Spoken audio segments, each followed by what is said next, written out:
Vamos a agradecer la presencia de Jenny Torres, una mujer de hace mucho tiempo trabajando en las áreas sociales, hoy en Ciudad Alternativa. Aquí ocurren fenómenos naturales que terminan en desastres sociales. En zonas vulnerables hay damnificados, se afectan comunidades, se afectan viviendas, se afectan personas. Pasa el evento y quedan los problemas. Háblanos de eso. ¿Qué ha sucedido? A 20 años de George. A 20 años de George. Exacto. Sí, nada, antes que nada, buenos días. Muchísimas gracias por permitirnos estar aquí compartiendo los resultados de este reciente estudio. Sí, ese tema de la ocurrencia de los fenómenos que pudieran pasar simplemente como un fenómeno y que la vida se restituyera pronto, como ocurre por ejemplo en Cuba, pues lamentablemente en nuestro país no es así. Y lo que nos ocupa ahora es precisamente a 20 años de ocurrir el huracán George, nosotros estamos celebrando un año de la ocurrencia de los huracanes Irma y María, y ese terrible paso por sobre todo la zona noroeste del país. Nosotros quisimos darle seguimiento a cuál era la respuesta por parte de las instituciones que tienen que ver con eso en 4 provincias: Samaná, María Trinidad Sánchez, Duarte y Montecristi. Y esas provincias porque fueron de las más afectadas con el paso del fenómeno. Fíjense que tuvimos primero el paso de Irma el día 7 y luego el de María 21. Y son muchas situaciones interesantes que quisiéramos compartir. Una de ellas es que nosotros visitamos casi todas las comunidades reportadas por el COE como afectadas, alrededor de 133 comunidades, y encontramos que apenas el 21% había recibido alguna ayuda, alguna visita. Solo el 21% de las comunidades afectadas. Es así. Y es bueno aclarar ese porcentaje porque hoy sale una nota por parte del Instituto Nacional de la Vivienda replicando el estudio y ya catalogándolo de sesgado y planteando que ellos atendieron alrededor de 13,000 viviendas. Nosotros, el objetivo del estudio es precisamente aportar a que estas comunidades reciban no la ayuda, porque el tema de que haya un restablecimiento de la vida es un derecho. Sí, sí, entonces, que se cumpla lo que se plantea en la Ley de Gestión de Riesgo y lo que plantea el Sistema Nacional de Gestión de Riesgo, y precisamente nuestro primer paso fue reunirnos con las autoridades del INVI, presentarle el estudio y presentarle nuestros hallazgos para un poco mejorar lo que es la acción de este organismo. Y el tema es que nuestro estudio se acotó en esas 4 provincias, no en el país en general, que probablemente esas 13,000 viviendas que el INVI plantea en su nota que reparó fue probablemente en el país completo. Pero no es que es un estudio sesgado, es que fíjense que el fenómeno ocurre un día.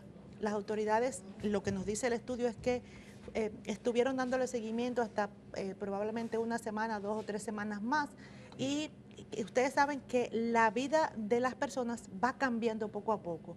Hicimos una primera visita al otro día de ocurrir el fenómeno. Hicimos entonces la segunda visita cuando se hizo el levantamiento a más de 3,000 viviendas para ver qué tanto había cambiado desde la ocurrencia del fenómeno hasta 6 meses, y todavía vamos a volver precisamente ahora que se cumple un año para evaluar si realmente ha podido volver a la normalidad pues la vida de esas personas. Y lo que encontramos es que todavía, de hecho, cuando hicimos este primer levantamiento, habían 10 familias en Duarte que no habían podido retornar a sus hogares, y eso también es una situación muy compleja. Se supone que pasado máximo un mes, la vida de la familia debería volver a ser la misma, y eso no es lo que ha ocurrido en el caso de esas 4 provincias. Ya, todavía en República Dominicana, aunque estamos en el mismo trayecto de los huracanes, todavía hay mucha gente que vive en condición de vulnerabilidad. Claro. Cada vez que llueve hay que cruzar los dedos para que no provoque muertes, destrucción, pérdidas inclusive de los pocos o los muchos que tenga la gente. ¿Qué tanto hemos avanzado en eso, Jenny, en reducir la vulnerabilidad? Tú has planteado un elemento importante. Tenemos cruzar los dedos como si fuese la política de gestión de riesgo. Sí. Hay un elemento muy relevante que en el estudio previo que hicimos en el 2016, las marcas de la política habitacional, recogíamos, vamos a decir, los avances a nivel de marco legal que teníamos en lo que tiene en todo esto de la gestión de riesgo. Podemos decir que hay un avance porque pues está la ley 14206, está el Sistema Nacional de Prevención de Riesgo y Desastre creado, están las figuras tanto para todo lo que tiene que ver con el tema de fiscalidad y con el tema de herramienta política creados. O sea, en ese sentido hay de operación, todo, como es el caso del COE. y de operación, porque debemos decir que son tanto la Defensa Civil como el COE son pues dos instrumentos del sistema que actúan en el momento en que el fenómeno ocurre. Es inminente, o que es inminente. En ese sentido, podemos decir que hemos avanzado. Si comparamos, por ejemplo, con George, que uno de los hallazgos de la investigación que hicimos era que las familias no habían sido avisadas y que tuvieron que agenciarse por sí mismas el ubicarse en lugares seguros. En ese sentido hemos avanzado. Eso cuando George no hubo ni siquiera aviso. No fueron avisadas, fueron contraindicadas. Así es, porque hay que recordar que el director de la Defensa Civil a nosotros nos amenazó con sacarnos del aire. Así es. Porque estábamos diciendo que el fenómeno venía y que había que protegerse. De hecho, en San Cristóbal, las familias que acudieron al Alfa 4 y Alfa 5 acudieron ya en la plena ocurrencia del fenómeno con su vida en riesgo. Ya eso se superó. En ese sentido, eso se superó. Pero ¿qué pasa? Que nosotros, como bien ustedes lo plantean, vivimos en un país en donde lo sabemos, 6 meses de temporada ciclónica, e incluso, recordemos Noel y Olga, fenómenos que ocurren fuera de la temporada ciclónica. Entonces, la política tiene que estar necesariamente orientada a la prevención, y esa prevención que tiene que ir de la mano con un ataque central, frontal, a lo que sería el déficit habitacional. Pero, por ejemplo, la figura del fondo, hay un fondo establecido en la ley 14602, que es un fondo que debería ser acumulativo, debería ser, si no usamos ese 1% que está destinado para Catalina, deberíamos ir acumulando y deberíamos ir trabajando entonces en la prevención, en que el fenómeno llegue y simplemente sean cosas menores. Pasan en países con menos recursos que nosotros. Pasa el fenómeno y no hay muertos. Dinos qué ha pasado con ese fondo. Ese fondo, de hecho, ni siquiera existe como figura a nivel presupuestario. ¿Qué es lo que existe? Existe la apropiación del 1%, pero debería ser el 1% de los ingresos fiscales, y en la serie que tenemos del 2000 al 2016, ese 1% que debía ser 245 millones, no ha sido, ni la mitad, ha sido apenas el 0.1%, lo que se apropia. Es decir, en un año, por ejemplo, 2016, que debieron apropiarse 245 millones, se han apropiado 5 millones. Eso de apropiarse quiere decir que las instituciones lo ponen en el presupuesto, pero al momento de ejecutar, hay años, primero que hay un problema del seguimiento por lo que serían las instituciones del Estado que están encargadas de darle seguimiento al presupuesto. Hay discrepancia en poder decir exactamente cuánto se ha ejecutado, porque lo suelen mezclar con el fondo que tiene, del que puede disponer no el presidente, el 5%. Y en algunos casos, en algunos años, incluso esa ejecución ha sido de cero pesos, tomando en cuenta que nosotros tenemos al día de hoy todavía cerca de 8,000 familias que son damnificadas de George, de Noel y Olga y de David. Es decir, que ese dinero no debería sobrar, ese dinero de hecho hace falta. Entonces, nosotros planteamos la mejor política para evitar que estos fenómenos que son naturales, que sabemos que ocurre, que tenemos ya décadas sufriendo los embates de ese tipo de fenómenos, es combatir el déficit.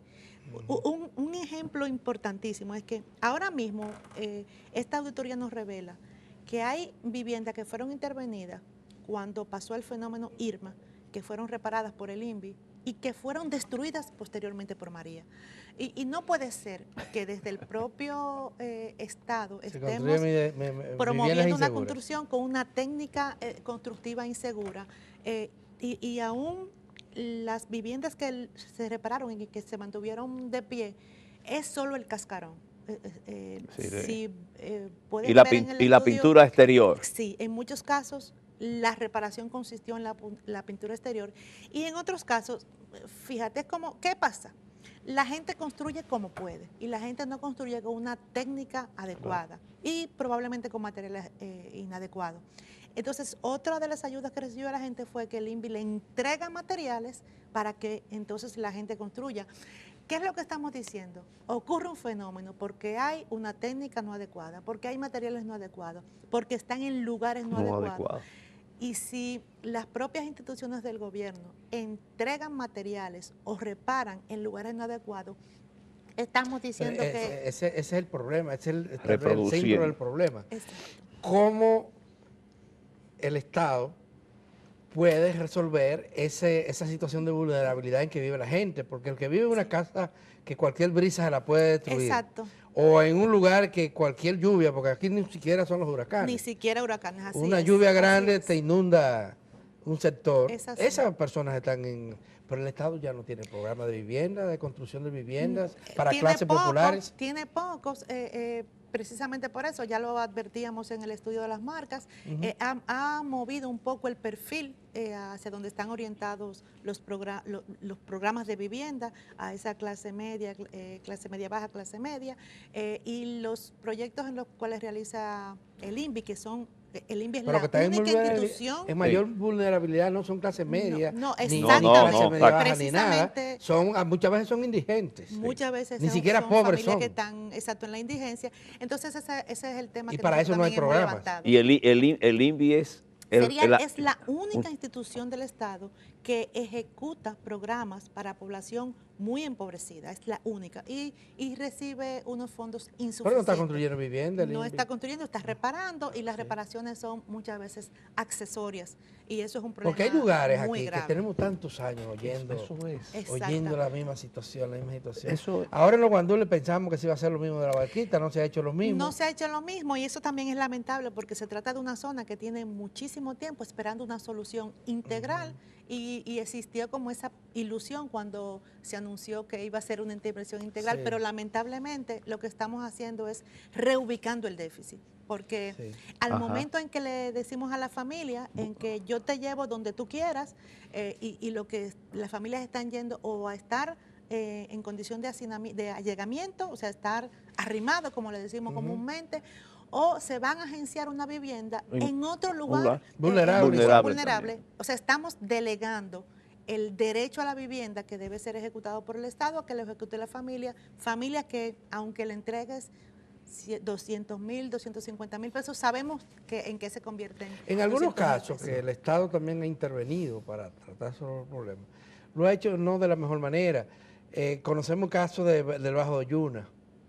Ahí en algunos lugares se construyeron apartamentos, pero en lugares inapropiados también. Y ahora cada vez que se inundan los apartamentos. Y también nosotros habíamos denunciado algo similar con el caso de la Mesopotamia, porque la Mesopotamia, aunque todavía los apartamentos no han sido terminados, no han sido inaugurados, no han sido entregados, pero lo que nos decían algunos especialistas que fueron con nosotros a visitarlo es que el lugar en donde se construyeron los apartamentos tenía vocación de ser también inundado.